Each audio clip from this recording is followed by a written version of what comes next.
Thomas Pesquet repart dans les étoiles et avant de décoller, il est avec nous sur BFM TV. Bonsoir Thomas. Bonsoir. Vous repartez dans la Station Spatiale Internationale pour la deuxième fois. Vous allez passer 6 mois à bord. Alors cette fois-ci, la mission est baptisée Alpha. Si j'ai bien compris, c'est pas le même lanceur. La première fois, c'était un lanceur russe, Soyouz. Là, vous allez rejoindre la station à bord du Crew Dragon. C'est le vaisseau de SpaceX. Quelle est la différence entre les deux ? La différence est la même qu'entre une voiture super moderne de dernière génération et puis une voiture un peu collector des années 70. Donc il y a beaucoup plus d'automatisation, il y a beaucoup plus il y a plus de place, c'est plus confortable, c'est plus intégré, il y a plus de, on va dire, de pilotes automatiques, de choses comme ça, c'est moins manuel. Voilà, ce qu'on n'a pas encore, c'est 150 ou 180 lancements réussis de suite, comme le Soyouz l'avait fait. Donc, moi, j'étais très fier de voler dessus. Mais là, c'est la génération suivante, c'est la technologie des années 2020. Vous êtes d'ailleurs le premier Européen à voyager à bord de ce vaisseau. Il y a plus de place pour les jambes ? Il y a plus de place pour les jambes. Effectivement, ça, c'était difficile pour moi. Moi, je suis assez grand, je suis 1m84. Enfin, c'est pas très grand, mais dans le Soyouz, on a vraiment les genoux sous le menton pendant quelques heures. Donc, voilà, on pense pas que c'est ça les plus gros problèmes des astronautes, mais pourtant, ça, c'était pas facile. Aujourd'hui, ouais, non, je suis content de pouvoir avoir un petit peu plus de place et puis accéder à l'espace sans avoir une douleur au genou. Ça, ce serait sympa. Mais quel est votre état d'esprit ? Est-ce que l'excitation est la même, en fait ? Non, c'est différent. En fait, on a vraiment, c'est comme entre deux sauts en parachute. En fait, c'est comme la première fois, on ne sait pas à quoi s'attendre, donc on y va vraiment la fleur au fusil. Et puis quand ça fait mal, on est dans l'action et puis on l'anticipait pas vraiment. La deuxième fois, on est plus circonspect parce on a l'expérience en fait. On sait exactement quand ça va faire mal, comment et pour combien de temps. On sait ce qui va être difficile, on sait ce qui est important et ce qui l'est moins. Donc on se prépare. Je ne sais pas si on s'économise plus, mais on se prépare de manière un peu plus, je sais pas, un peu plus raisonnée. On est toujours motivé, mais c'est pas la même chose. C'est comme repartir en voyage une fois qu'on l'a déjà fait. C'est comme ressauter en parachute une fois qu'on l'a déjà fait. C'est pas la même démarche. Mais j'imagine que la motivation est là quand même. Oui, bien sûr. Non, on est super motivé et puis surtout en ce moment, ça a l'air d'être une bonne idée de quitter la planète pendant quelques mois. Donc, ce qu'on espère, c'est de manière un petit peu égoïste, c'est de quitter la planète et puis de revenir dans un monde comme il était avant. Ça, ce serait vraiment formidable si ça pouvait arriver, mais je pense que c'est un petit peu égoïste et un petit peu optimiste sans doute. Ça peut le faire parce que dans 6 mois, a priori, ça devrait quand même aller mieux, on l'espère. Bon, enfin, en même temps, vous quittez le confinement terrien pour un confinement dans l'espace. C'est ça, oui. Et puis l'entraînement a été quand même très impacté par la situation sanitaire. On a pris beaucoup de précautions, peut-être encore plus que dans la société. On ne veut pas envoyer la Covid dans la station spatiale, ce serait une catastrophe pour tout le monde. Donc voilà, une année quasiment d'isolement pour préparer 6 mois d'isolement. Je ne sais pas si c'était la meilleure chose à faire, mais bon, en tout cas, on en reparlera après la mission. Alors, vous êtes donc le premier Européen à utiliser ce vaisseau de nouvelle génération imaginé par SpaceX. Vous êtes également le premier Français en charge des commandes d'un véhicule spatial. Ça veut dire quoi en fait ? Ça veut dire en fait tout bêtement sur la deuxième moitié de ma mission à bord de la station spatiale, je serai le commandant de bord. Le commandant de bord, c'est la personne, c'est un peu comme dans un bateau, un seul maître à bord après Dieu, on avait coutume de dire dans la marine. C'est la même chose, c'est-à-dire que dans chaque véhicule ou dans le véhicule dans un milieu extrême, on peut pas se permettre qu'il y ait 3 personnes qui décident et que les décisions soient pas les mêmes. Il y a toujours une seule personne qui décide, donc il y a toujours une hiérarchie. C'est comme ça, c'est pas vraiment militaire, mais ils partagent ça avec nous, c'est certain. Dans la fin de ma mission, ce sera à moi de prendre ces responsabilités-là. Effectivement, c'est jamais arrivé avant pour un Français, donc ça veut dire que la place de la France, je pense maintenant, est reconnue dans l'exploration spatiale.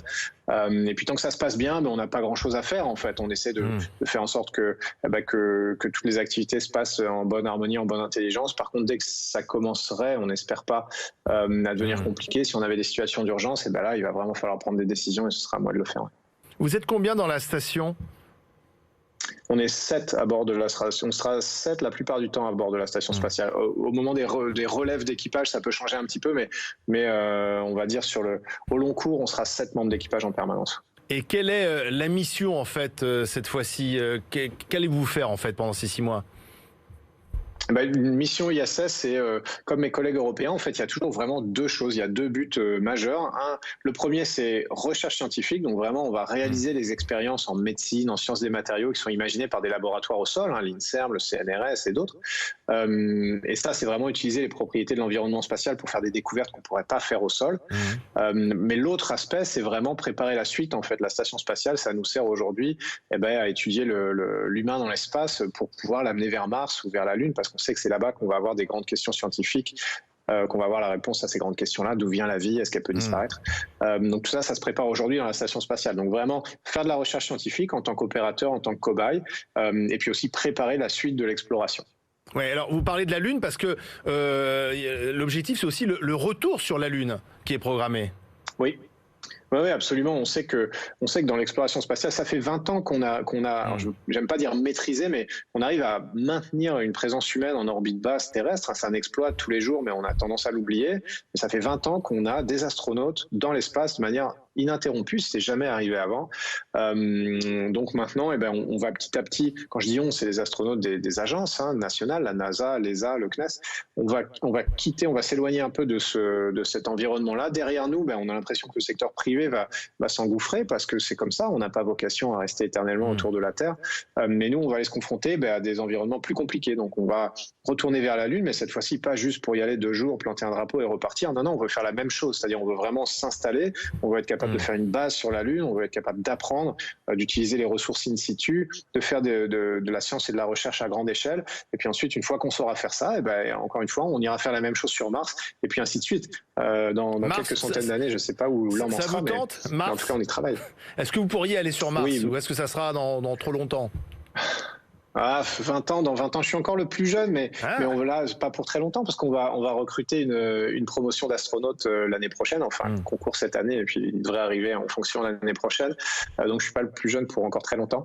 Mars, dans une vingtaine d'années, oui, je sais pas, non, je suis peut-être déjà un petit peu trop vieux, mais peut-être qu'un de ces nouveaux-là, qui va arriver bientôt, sera en position d'y aller. Ce qui compte, c'est qu'on se lance dans cette grande aventure collectivement, en fait, au nom de l'Europe, au nom des nations, au nom de la planète. C'est des grandes notions, mais c'est important. Je pense que Mars, ce sera vraiment l'aventure scientifique du 21e siècle. Ça aura plein de répercussions bénéfiques et tout le monde sera intéressé. Alors il y a des expériences scientifiques de prévues, des sorties également dans l'espace. A-t-on le temps de s'ennuyer, de trouver justement le temps long et de penser à ses proches et de dire j'ai encore plusieurs semaines, plusieurs mois à tirer? Non, on n'a pas tellement le temps de s'ennuyer, mais tant mieux, parce qu'effectivement, le pire qui puisse arriver, c'est d'être dans la station spatiale avec rien à faire. Bon, ça arrive jamais, parce qu'on a quand même 12h30 de travail tous les jours, donc on a largement de quoi faire, mais si jamais la situation se présentait, je suis sûr que ce serait pas génial, parce que là, on commence à penser à ses proches, on commence à penser au fait qu'on n'a pas de liberté et qu'on est toujours dans les mêmes 3 ou 4 modules, à faire les mêmes trajets, à faire les mêmes choses, à manger la même nourriture, à regarder par la même fenêtre. C'est un peu la prison avec une belle vue, la station spatiale, si on n'a rien à faire. Mais heureusement, on a toujours plein de boulot. Et même le dimanche, même le soir, quand le travail s'arrête, parce qu'il faut bien qu'il s'arrête à un moment, moi, j'ai tendance à me rajouter beaucoup d'activités, prendre des photos, faire des vidéos, etc. Je pense que je ferai la même chose cette fois-ci. Alors, il y a bien sûr toujours un risque à faire décoller une navette, à vous faire revenir sur Terre. Est-ce que vous avez peur ? Peur, alors là pour l'instant non, parce qu'on est assez loin de la fusée, mais c'est vrai que s'asseoir sur une fusée de 70 mètres, 300-400 tonnes de carburant, c'est pas anecdotique du tout. Donc sur le moment, on est concentré. On a peur, oui, dans le sens où on se rend bien compte du danger de la situation et qu'on a une petite lumière rouge dans le cerveau qui nous dit tu ferais mieux de pas le faire. Mais je pense justement, le courage, c'est un peu ça, c'est que malgré ça, malgré ces sensations, on y va quand même, on fait le travail. Et puis c'est ça qui compte au final. Je pense que c'est normal d'avoir peur. Mais ce qu'il faut, c'est pas se laisser aller et puis quand même faire le travail. Une dernière question d'ordre culinaire. Je crois qu'il y a une tradition. Chaque astronaute doit apporter un plat qui représente son pays. Ces traditions, vous allez apporter quoi ? Alors comme c'est la France, c'est pas un plat qu'on va amener, mais c'est 2 repas complets avec entrée, plat, dessert. Donc c'est des choses qui viennent un peu de mon enfance ou des plats typiques. On va avoir un bœuf bourguignon par exemple qui est fait par Cervère, le traiteur d'Air France. Moi je suis un ancien pilote d'Air France, donc j'ai eu l'habitude de goûter leurs plats. Et je sais qu'ils sont capables de faire des choses fantastiques faites pour être mangées en altitude et pas dans un grand restaurant. On a des crêpes Suzette en dessert. Donc, c'est des choses vraiment issues de la gastronomie française qu'on va essayer de partager. On a Thierry Marx aussi qui nous a fait des plats. On va partager tout ça avec mes collègues. Et puis, pour les grandes occasions, alors il y a quelques anniversaires. C'est une mission été, donc il n'y a pas Noël, il n'y a pas le jour de l'an. Mais je vais les inviter autour d'une bonne table française. Et de toute façon, ils m'ont déjà mis la pression. Ils m'ont dit, Thomas, t'es français, on compte sur toi pour la gastronomie. On peut donc bien manger dans l'espace. Merci Thomas Pesquet, on vous souhaite un très bon vol et une très bonne mission. Merci beaucoup. Merci.